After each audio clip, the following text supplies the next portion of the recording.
Buongiorno cari amici e benvenuti nel canale vostro Marietto Veneziano. Oggi da come avete visto dal titolo, parleremo di guardare il lato positivo della cosa, della magia.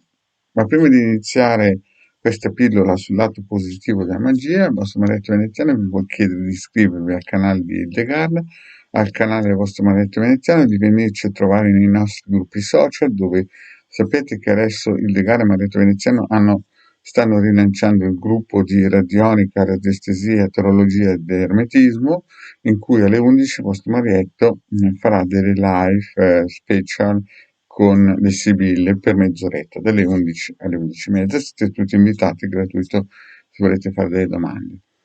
Poi vi invito a iscrivervi al canale di Telegram, i link sono sotto qui in descrizione, ma anche a venire a scaricare nel sito capitano.altervista.org gli ebook di radionica radiestesia gratuiti. Ne hanno già scaricati 150.000, il vostro Marietto ha regalato all'umanità 2 milioni di circuiti radionici quadranti radiestesici. Abbiamo anche una sezione nel sito del Capitano in cui si possono comprare dei servizi che il legale Marietto Veneziano mettono a disposizione. Bene, iniziamo a parlare del lato positivo della cosa e vi faccio un racconto che mi è, come si dice, è un racconto faro, un racconto pilota eh, che mi piace rispolverarlo, no? È come il classico poker di cuore. Ed è un racconto semplice di due famiglie che abitavano lungo una strada e che a un certo punto la figlia di questa famiglia volle rompere l'anima a quest'altra famiglia che abitava. C'era una strada in cui per passare, era l'unica strada che si poteva passare per accedere a questa casetta.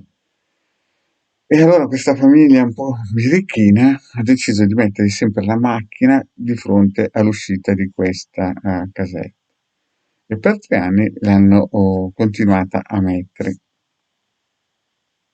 A questo punto ogni giorno questa famiglia usciva 3-4 volte al giorno, doveva scendere, andare a chiamare quelli dell'altra casa e dirgli spostare la macchina. E ogni volta c'era scusa non facciamo più, e poi il giorno dopo era sempre la stessa cosa. Per 3-4 volte al giorno questo usciva con la macchina e quegli altri per 3-4 volte si divertivano a dover scendere a togliere la macchina. Il problema è che questa ragazza aveva un fidanzato e quando non arrivava lei arrivava lui e la mettevano lì. Quindi a un certo punto questi qui di questa casa, che insomma tutti i santi giorni si vedevano questa macchina da spostare, si sono un pochettino, dopo 3 anni, si sono un pochettino rotte le scatole. Il fatto sta che questo signore qui conosceva un amico, il quale conosceva un amico che conosceva un altro amico, il quale quell'altro amico, visto il problema, disse: guarda, se vai da un avvocato, questi qua sono anche benestanti, entri in guerra e non finisce più. Quindi, se questi due giovani, no, continuano a mettere lì la macchina, bisogna trovare una soluzione che faccia contento tutti. Si risparmia sull'avvocato, si risparmia sulle forze dell'ordine, si risparmia di qua, si risparmia di là e cerchiamo di mettere cose in modo che tutti si vogliano bene. Morale della favola, cosa è successo? È successo che l'amico andò da un esoterista e disse: beh, l'unica soluzione per non andare dall'avvocato e non stare lì a spendere un sacco di soldi in guerre infinite, che poi i processi ci vogliono una vita. Gli ha detto l'esoterista: ci penso io. Morale della favola, dopo 6 mesi questa coppia si lasciò. Allora, capite che quando erano spromessi sposi, praticamente erano già da 3-4 anni assieme, capite che quando pof.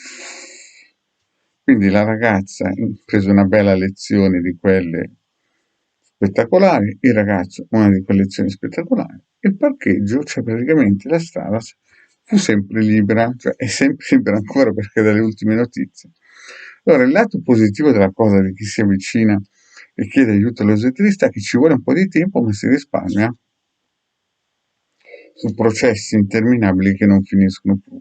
È elegante, non si fa male a nessuno, a parte quella coppietta che, insomma, da quanto ne ho sentito, hanno avuto qualche problema in casa non indifferente, però dopo tutto chi semina raccoglie. Bene cari amici, grazie di avermi ascoltato e alla prossima, ciao!